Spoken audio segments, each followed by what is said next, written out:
성부와 성자와 성령의 이름으로 아멘. 은총이 가득하신 마리아님 기뻐하소서. 주님께서 함께 계시니 여인 중에 복되시며 태중의 아들 예수님 또한 복되시나이다.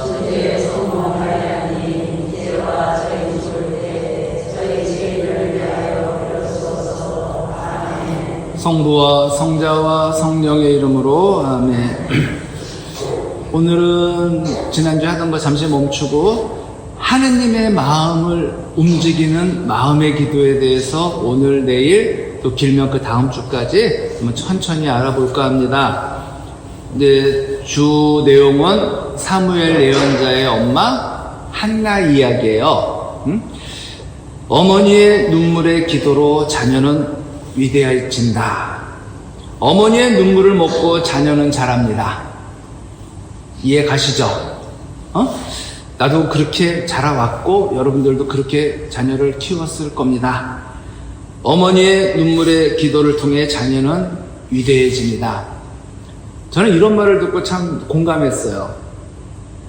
어머니들이 이제 낳는 게 힘들어요? 기르는 게 힘들어요? 왜 힘든지 아세요? 낳을 때는 세상 모든 어머니가 자녀를 낳을 때는 피를 흘려요. 그죠? 피 흘리지 않고 자녀를 낳을 수는 없다고 해요. 피를 흘리지만 자녀를 키울 때는 피를 말린대요. 피 흘리는 게 힘들어요? 피 말리는 게 힘들어요?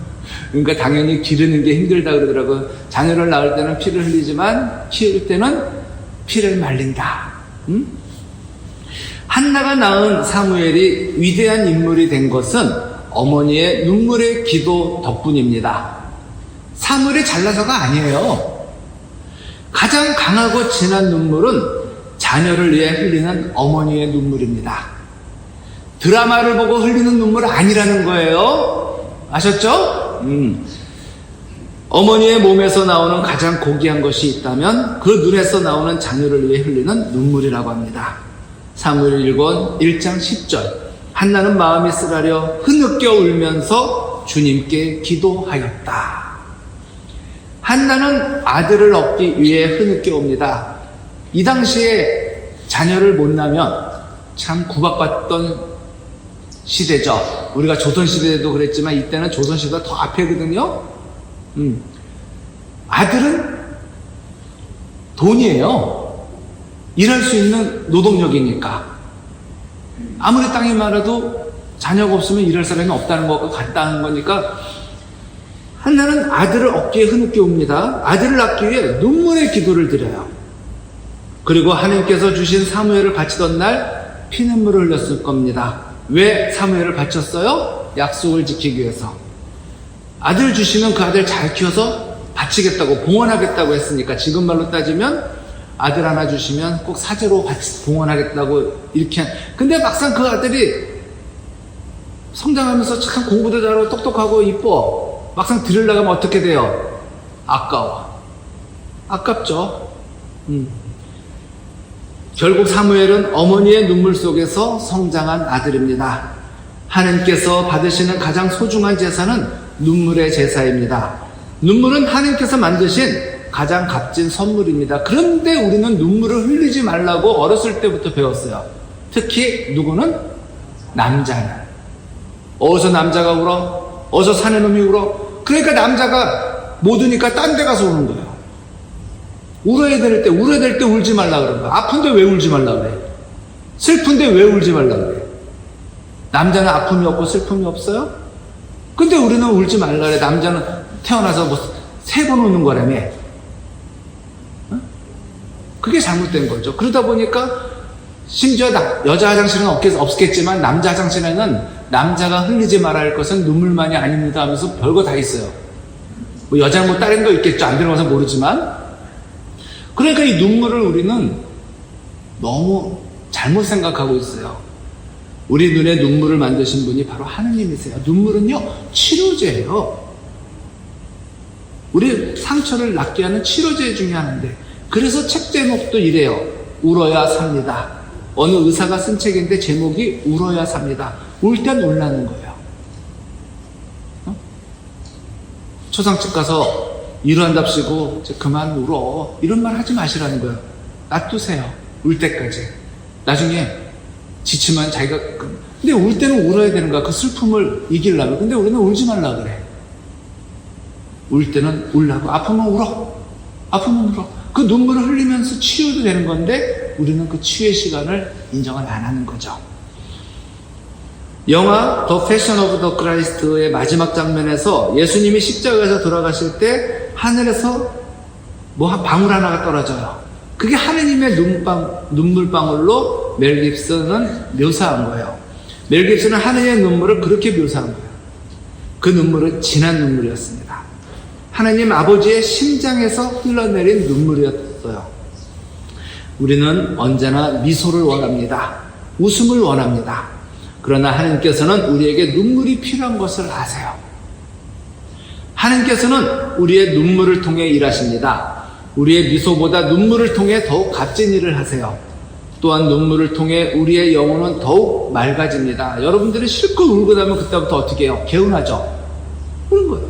그렇다고 해서 사람 많은 데서 울라는 건 아니에요. 사람 많은 데 가서 스타벅스 한가운데서 스타필드 한가운데서 그거는 정신 나간 거고, 이거 혼자 기도하면서 여러분들 많이 눈물 흘리세요. 슬프면, 힘들면, 어려우면 그래, 아이고 제가 힘들구나 하고 위로해 주시지. 응? 힘든데도 실실 웃으면서 기도하면 그건 정신 나간 거 아니겠어요? 그러니까 우셔도 돼요. 우리의 눈물을 통해 우리의 영혼의 창은 깨끗해집니다. 그때 우리는 하나님 앞으로 더욱 나가게 되죠. 바이런이라는 사람은 이런 얘기를 했어요. 우리는 망원경을 통해서보다 눈물을 통해 더 잘 볼 수 있다. 하느님께서 만드신 눈을 잘 관찰해 보세요. 우리가 눈으로 물체를 볼 때는 흰자위를 통해 보는 것이 아닙니다. 그쵸? 우리는 눈 가운데 있는 검은 눈동자를 통해 보게 돼요. 하느님은 왜 흰자위가 아닌 눈동자를 통해 사물을 바라보게 하셨을까? 사물을 식별하게 하셨을까요? 탈무드는 이 인생의 신비, 검은 눈동자의 신비를 이렇게 얘기합니다. 너의 인생이 아무리 어둡다고 할지라도, 너의 현실이 눈동자와 같이 캄캄하다고 할지라도 낙심하지 말아라. 절망하지 말아라. 오히려 그 어둠을 통해서 밝은 미래를 바라볼 수 있느니라. 중동 아랍 속담에 태양만 비추면 사막이 된다라는 말이 있어요. 태양만 비치는 날은 참 우리가 좋은 날이라 그러거든요. 근데 태양만 비치고 비도 안 와, 바람도 안 불어. 그러니까 어떻게 돼요? 말라 비틀어져서 사막만 되는 거예요. 우리가 얼마 전에 월드컵 치른 카타르, 사우디아라비아 이런 데 가면요, 날씨가 기가 막히게 좋아요. 1년 300일 비 한 방울 안 오는 때도 있겠죠? 그러다 보니까 어떻게 돼요? 바로 사막이 되는 거죠. 우리는 밝은 태양만을 원하지만 태양만 계속되면, 즉 밝은 날만 계속되면, 화창한 날만 계속되면 우리 인생은 사막이 되고 만다는 뜻이에요. 우리 인생이 촉촉하고 푸르기 위해서는 비가 필요합니다. 바람이 필요해요. 비는 뭐예요? 바로 눈물이 필요하다는 것이죠. 하느님께서는 우리 영혼이 푸르기 위해 눈물이 필요한 것을 아십니다. 우리 인생이 참으로 풍성해지기 위해 눈물이 필요한 것을 아시죠. 그런 까닭에 하느님께서는 우리 영혼에 눈물이 필요할 때 미소를 선물로 주지 않으셔요. 우리는 무지개를 원하죠. 그래서 반려견들이나 반려묘 죽으면은 무지개 다리 건너갔다는 표현을 쓴다며요. 저는 그걸 잘 몰랐어요. 무지개 다리 또 뭐야 그랬더니 저 서울대공원 안에 들어가면 걷다 보면 무지개 다리가 나오는데 거긴 갈 때 그건 아니고 그렇다는데, 사람은 요르단강을 건너는데 왜 개들은 무지개 다리를 건너죠? 그건 모를 일인데, 그 화사하고 아름다운 무지개를 원한다면 우리는 반드시 소낙비를 각오해야 돼요. 그쵸? 무지개가 비 온 다음에 나타나지 비도 없는데 나타나지는 않잖아요. 소낙비 없이는 결코 7빛깔의 무지개를 경험할 수 없죠. 다양하고 아름다운 무지개와 같은 인생을 원한다면 우리는 때때로 눈물겨운 소낙비를 각오해야 합니다. 내 소낙비는 다른 말로 시련이죠. 고통이기도 하고 어려움이기도 하고 장애물이기도 한 거예요. 그거 없이 영광은 없다는 거죠. 고통 없는 영광이 없다는 말을 또 강조하는 거네요. 눈물이 값진 것은 눈물이 하느님의 마음을 움직일 수 있기 때문이에요. 우리가 이 땅에 살면서 추구해야 할 가장 소중한 능력이 있다면 그것은 하느님의 마음을 움직이는 능력입니다. 사람의 마음을 움직이는 능력도 중요하지만 하느님의 마음을 움직이는 능력은 중요해요. 하느님의 마음을 움직일 수 있다면 우리는 무엇이든 이룰 수가 있겠죠. 하느님의 마음을 움직이는 것은 뭐예요? 바로 기도입니다. 그러나 모든 기도가 하느님의 마음을 움직이는 것은 아니에요. 하느님의 마음을 움직이는 기도가 따로 있어요. 하느님의 어자를 움직이는 기도가 따로 있습니다. 한나는 하느님의 마음을 움직일 줄 아는 기도를 드렸어요. 다 똑같이 기도 드리는데, 다 같이 기도했는데 누구는 하느님의 마음을 움직이고 누구는 하느님의 마음이 움직이지 않아. 그거는 기도가 다른 거죠. 우리는 한나에게서 기도의 비밀을 배워야 합니다. 그걸 이제 오늘 배워보는 건데, 자, 어떻게 하면 하느님의 마음을 움직이는 기도를 드릴 수 있을까? 먼저 하느님 앞에서 기도하세요. 하느님의 마음을 움직이는 기도는 하느님 앞에서 드리는 기도입니다. 한나는 하느님 앞에서 기도하고 있어요. 1장 12절 한나가 주님 앞에서 오래도록 기도하고 있는 동안에 엘리는 그의 입을 지켜보고 있었다. 한나가 주님 앞에서 오래도록 기도하고 있는 동시에 사무엘 상권 1장에서 한나가 드린 기도의 모습은 사제의 오해를 받을 만했어요. 당시 정상적인 기도 방법은 사제의 지시에 따라 모인 공동체가 향과 제사 제물을 준비한 후에 예배 의식에 참여하며 드리는 기도였어요. 그러나 한나는 준비한 제물도 없었고 사제의 지시를 따르지도 않은 채 홀로 성전에 들어가 사제의 중재를 받지 않고 하느님께 직접 기도를 드렸던 겁니다. 엘리 사제의 입장에서 한나가 홀로 성전에 들어와서 이렇게 기도한다는 것은 이해할 수 없는 일이었습니다. 거기에다 한나가 입술만 움직이고 음성은 들리지 않는 기도를 드렸을 때 엘리는 그녀가 술 취한 줄 알았어요. 그러니까 성당에 와서 혼자 이렇게 하는데 술 먹고 주정하는 줄 알았던 거겠죠. 그래서 엘리는 한나를 나무랐습니다. 1장 13절에서 14절 여러분들이 오늘 가셔가지고 사무엘 1권을 좀 읽어보셔요. 한나는 속으로 빌고 있었으므로 입술만 움직일 뿐 소리가 들리지 않았다. 그래서 엘리는 그를 술 취한 여자로 생각하고 그를 나무라며 언제까지 이렇게 술에 취해 있을 참이요 술 좀 깨시오 하고 말하였다. 한나는 술을 마시지 않았어요.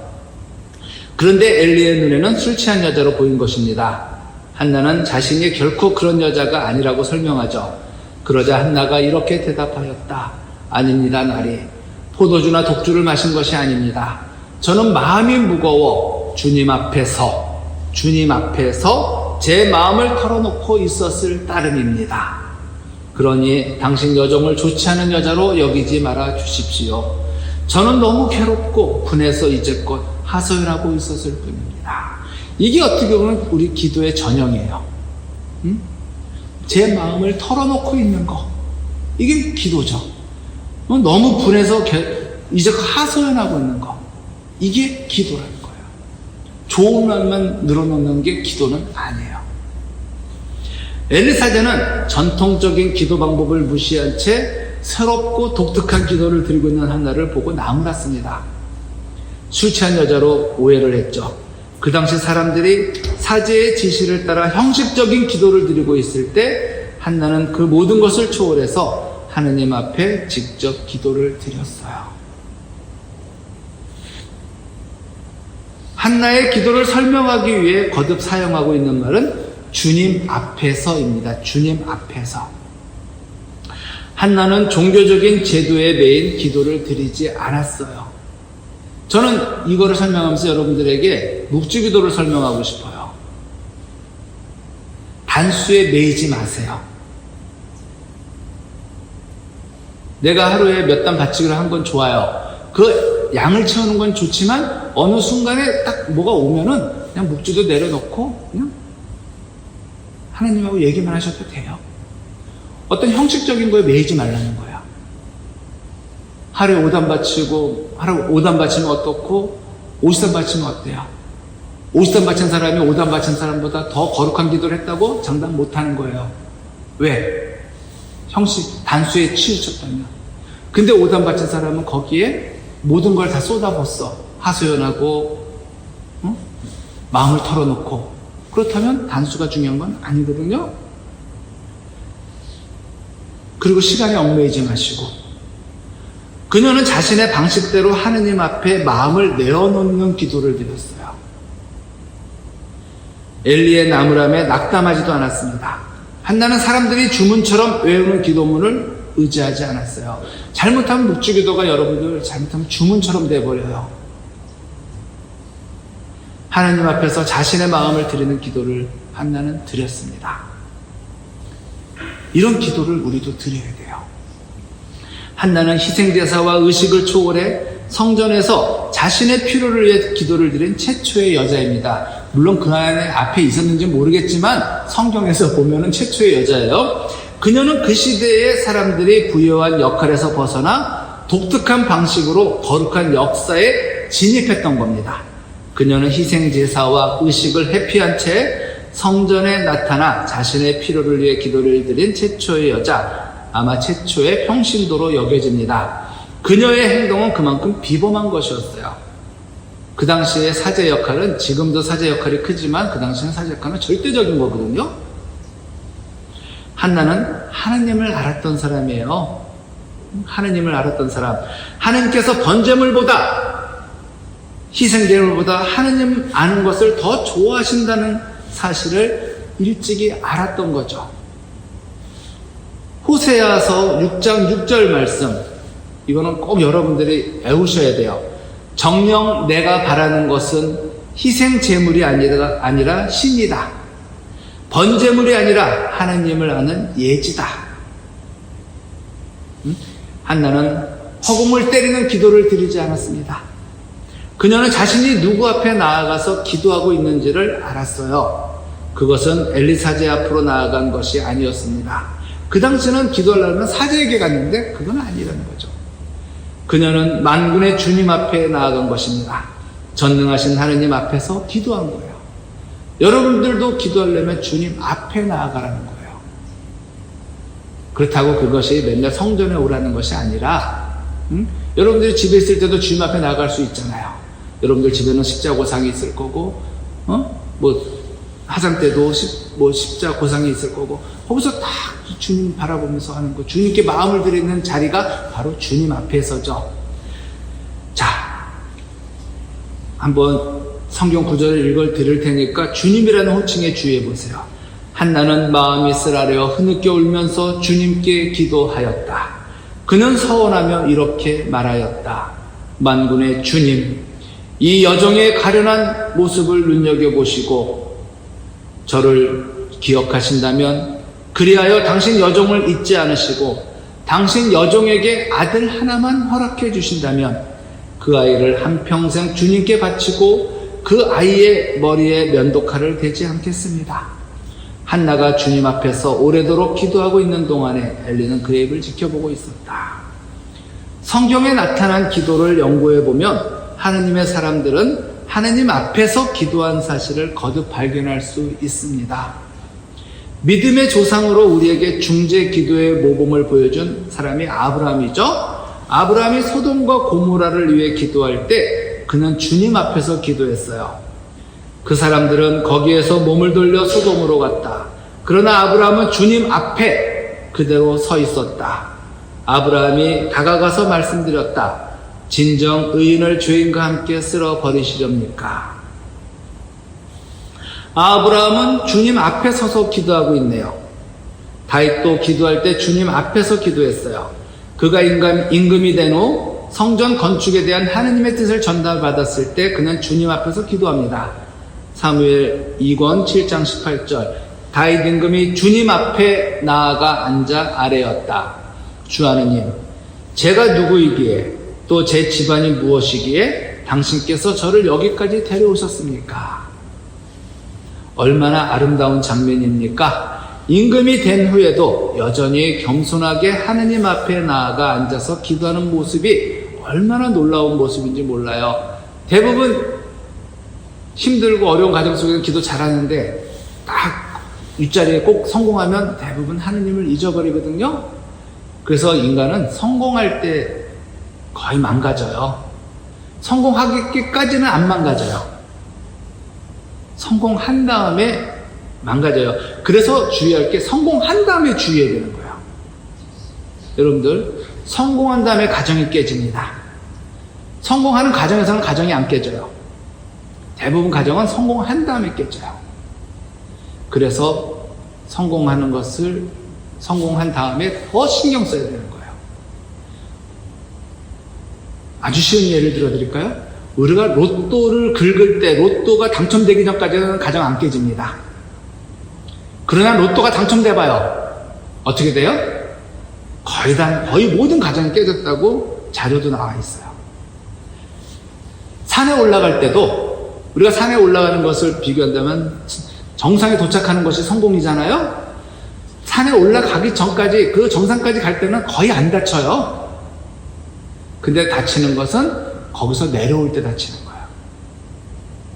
거기서 내려올 때 무릎 나가고 허리 나가고 꼬꾸라져요. 올라갈 때는 안 다친대요. 사도행전 12장을 보면 사도 베드로가 헤로데의 박해를 받아 감옥에 갇히게 됩니다. 그때 교회가 그를 위하여 하나님께 간절히 기도를 드려요. 그리하여 베드로는 감옥에 갇히고 교회는 그를 위하여 하나님께 끊임없이 기도하였다. 하나님의 기도 응답을 받았던 사람들은 한결같이 하나님 앞에서 기도했어요. 기도에 대한 어떤 형식이나 의식보다 더 중요한 것은 우리가 하나님을 알고 하나님 앞에서 기도하는 겁니다. 마치 얼굴을 대면하는 것처럼 기도하는 거예요. 그래서 하나님이 내 앞에 계신 것처럼 자기가 그렇게 마음을, 기도 분위기를 만들어야 돼요. 신약 시대에 살고 있는 우리가 하나님 앞에서 기도한다는 것은 은총의 어자 앞으로 나아가는 겁니다. 우리의 연약함을 돌아보시고 자비로이 여기시는 예수님께서 계시는 은총의 어자 앞으로 나아가는 거죠. 히브리서 4장 6절은 이렇게 말합니다.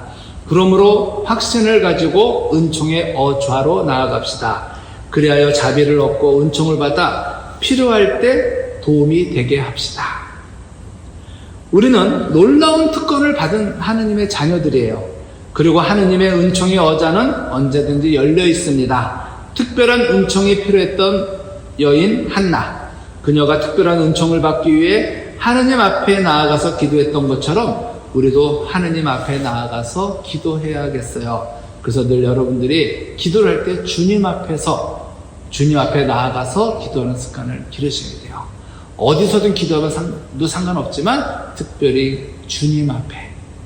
자, 그리고 우리 천주교 신자들이 좀 한 가지 조금 소홀히 하는 게 하나 있는데, 한나가 오늘 어떻게 기도했어요? 오래도록 기도를 했대요. 오래도록. 우리 천주교 신자들 물어봐요. 기도하세요? 그러면 많은 분들이 그냥 화살 기도는 빠지지 않고 합니다. 화살 기도는 빠지지 않고 합니다. 그래요. 화살 기도도 좋은 기도지만 화살 기도가 다가 아니잖아. 화살 기도는 다른 말로, 그러니까 우리는 화살이 이렇게 쏘면은 우리 양궁 볼 때 보면 금방 날아가잖아요. 그 양궁 날릴 때 그게 뭐 몇 초나 되겠어요? 그거 간역에 쏠 때 정말 짧은 기도예요. 짧게 하는 기도를 듣는데 저는 이 화살 기도를 다른 말로 표현하고 싶어. 틈새 기도. 틈새. 아니면 짜투리. 우리 시간이 뭐 하면 짜투리가 남잖아요? 그때 바칠 수 있는 기도. 아니면 뭐 할 때, 틈이 날 때 기도 바치는 기도인데, 이 기도가 다가 아니에요. 오랜 시간의 기도를 통해 깊은 기도 속으로 들어가 보세요. 아니, 뭔가 깊이 들어가려면 시간이 좀 필요한데, 화살 기도만 바치고 있으니 깊이 들어갈 수가 없잖아요. 그쵸? 화살 기도가 나쁘다는 게 아니에요. 화살 기도는 기도를 바칠 수 있는 환경에 바치는 건데 그것만 바친다면 문제가 된다는 것이죠. 왜? 깊이 들어가려면 시간이 그만큼 필요한데 시간을 안 내. 그러니까 깊이가 없는 거죠. 기도가. 한나의 기도 속에서 배울 수 있는 또 하나의 기도의 비밀은 하느님 앞에서, 그러니까 주님 앞에서 오랫동안 기도했다는 겁니다. 하느님의 마음을 움직이는 기도는 하느님 앞에 오랫동안 머무는 기도예요. 자, 1장 10절 다시 얘기합니다. 한나가 주님 앞에서 오래도록 기도하고 있는 동안에 엘리는 그의 입을 지켜보고 있었다. 한나는 하느님 앞에서 오래도록 기도하고 있습니다. 기도의 시간보다 더 중요한 것은 기도의 자세죠. 그러니까 지금 형식보다 중요한 건 내용이라고 하잖아요. 그렇죠? 기도의 자세예요. 그렇지만 우리는 기도 시간의 길이를 결코 무시해서는 안 돼요. 내용이 중요하다고 형식을 무시해서는 안 된다는 겁니다. 그 이유는 좀 기도가 길어질 때 우리의 기도는 깊어지기 때문이에요. 기도 시간이 길어질 때 우리는 기도에 깊이 젖어들 수 있어요. 기도에 깊이 몰입할 수 있는 거죠. 그렇다고 해서 뭐 몇 시간씩 하는 건 아니에요. 근데 제가 한 피정 중에 이게 있었어요. 3시간 성차조배. 하루에 3시간을 하는 게 아니라 1시간, 3시간이 아니라 그냥 내리 3시간. 이거 쉬운 거 아니더라고요. 자도 끝이 없어. 피정 중에 졸아도 끝이 없어요. 근데 꼭 끝날 쯤 되면 이제 그때 기도가 돼. 응? 어떤 신부님이랑 이제 또 이용원 주님도 하셨고, 뭐 어떤 그 신학교 때 이런 3시간 성체조배를 피정가서 했는데, 하지만 이렇게 조금 여러분들이 시간이 있을 때 1시간 정도는 좀 가지고 기도해 보세요. 뭐 예수의 피정을 가도 하루에 5시간 뭐 기도하고 막 그러는데 내리 5시간은 아니에요. 1시간씩 나눠서지. 왜냐면 그거는 있는데 이제 신체적인 조건 때문에 그렇게 길게는 못해요. 왜냐면 힘들어. 그 다음부터는 힘들게 되면은 기도가 되는 게 아니라 그때부터는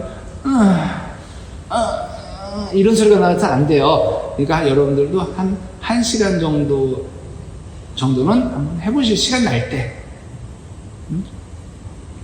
들으면 다른 거 다 정리하고 1시간 정도 한번 하면서 깊이 있게 들어가 보시라는 거죠. 기도하지 않으면 미래가 없어요. 기도하지 않는 것은 아주 위험한 겁니다. 기도는 씨앗과 같아서 기도하는 것은 우리의 미래를 위해 씨앗을 심는 것과 같아요. 씨앗을 심지 않으면 추수를 기대할 수 없는 것처럼 기도하지 않는다면 우리도 장래에 거둘 것이 없어요. 내가 뭘 뿌린 게 있어야 거두지. 하나님께서 우리의 기도를 따라 활동하세요. 하나님께서는 우리에게 무엇인가를 주기 원하실 때 먼저 기도하게 하십니다. 그리고 기도한 것을 얻게 하세요. 그것이 하느님의 원리예요. 하나님께서 정하신 기도의 법칙입니다.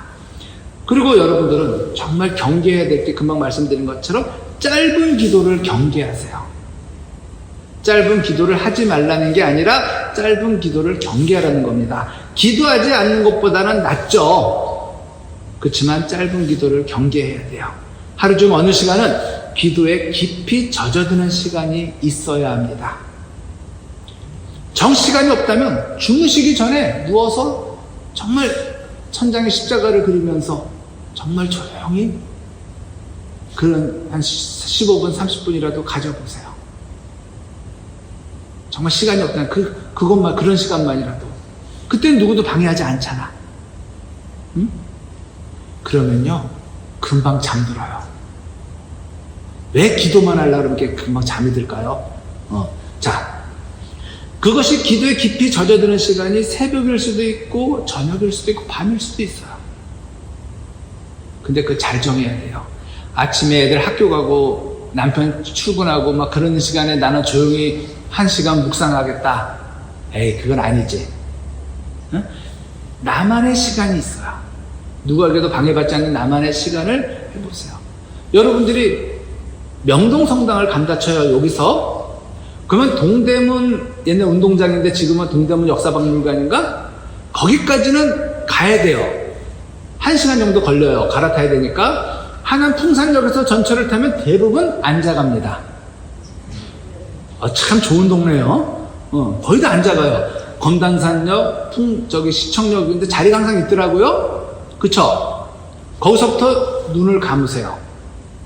눈을 감고 동대문구장까지, 거기까지 눈 감고 가면 여러분들 기도가 기도 시간. 여러분, 거기서 누가 전철 안에서, 아줌마 말 좀 해요.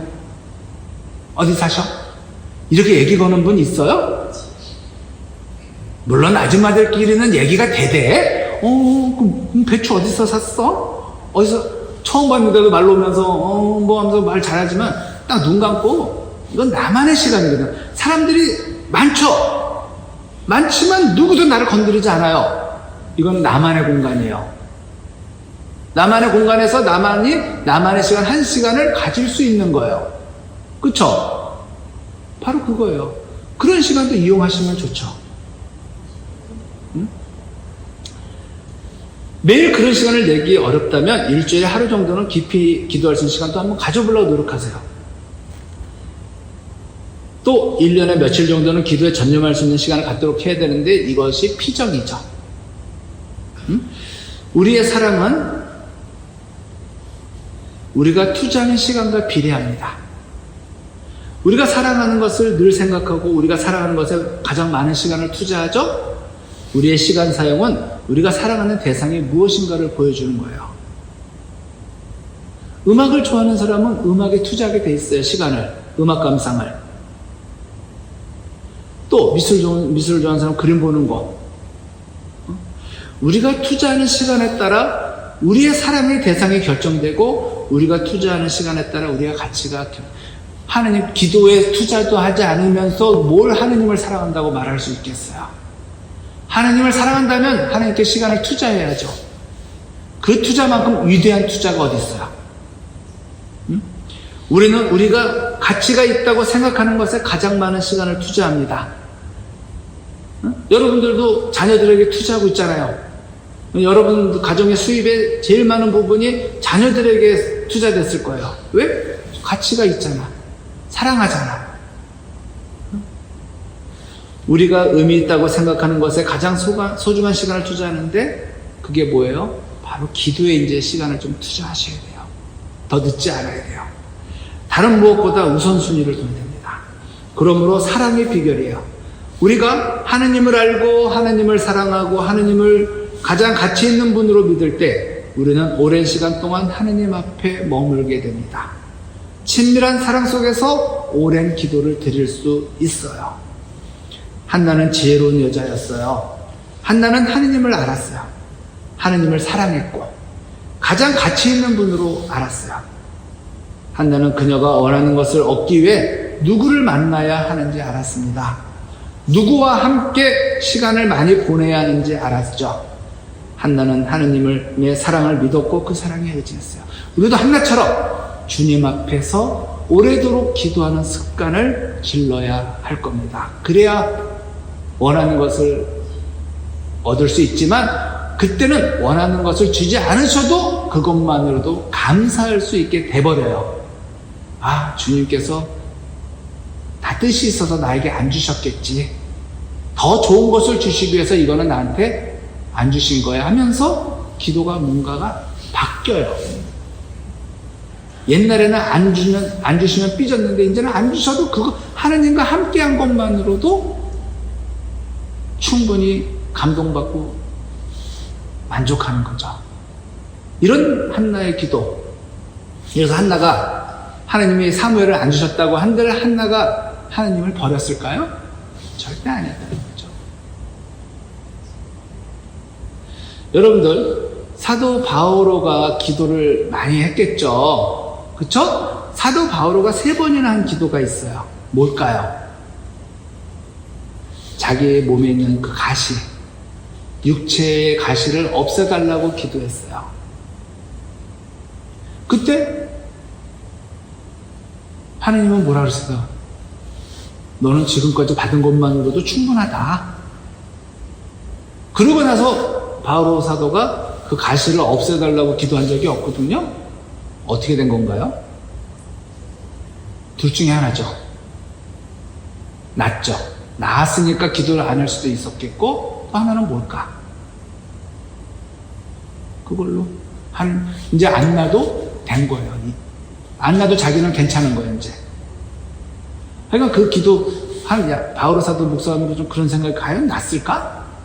나서 그때부터 청하지 않은 건가? 이제는 안 나도 되는 거예요. 분명히 낫지는 않았어요. 하나님, 예수님의 말씀대로 하면 낫지는 않았어요. 너는 지금까지 받은 은총만으로 충분하다 그랬으니까. 사도 바울은 이제 안 나도 되는 거예요. 그것이 자기가 받은 은총이야, 그것도. 그것 때문에 다른 사람의 아픔도 더 이해할 수 있는 거고. 바로 그런 거 아닌가 싶어요. 아무쪼록 다음 시간에 더 하고, 오늘 이제 습관을 들여보시는데 어떤 습관? 주님 앞에서 오래도록 기도하는 습관.